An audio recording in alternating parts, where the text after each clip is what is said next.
Le Tour de France 2022 s'élance ce vendredi 1er juillet depuis Copenhague au Danemark.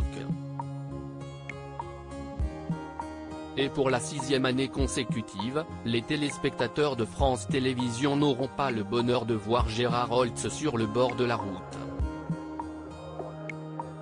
En effet, le célèbre journaliste sportif a décidé en 2016 de mettre un terme à sa carrière à la télévision pour rejoindre sa femme à Rome.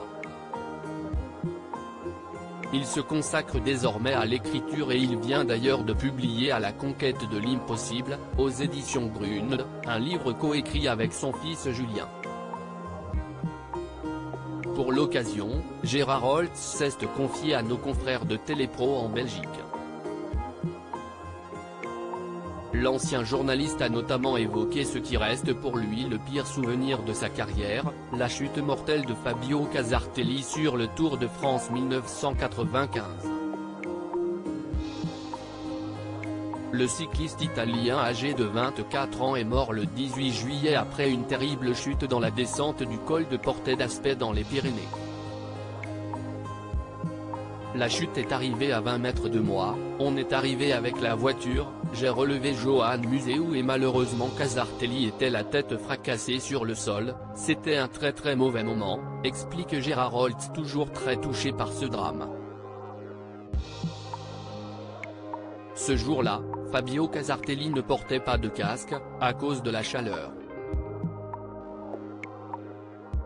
La tête de l'Italien a heurté un plot en béton qui se trouvait au bord de la route.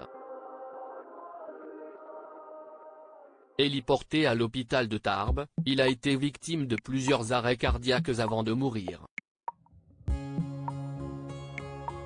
Fabio Casartelli, troisième et dernier mort en date sur le Tour de France avant Fabio Casartelli, deux autres cyclistes sont morts sur les routes du Tour de France. En 1935, Francisco Cepeda, un Espagnol, meurt après une chute dans la descente du col du Galibier. Il avait 29 ans. En 1967, Tom Simpson, un Britannique, meurt d'épuisement lors de l'ascension du mont Ventoux.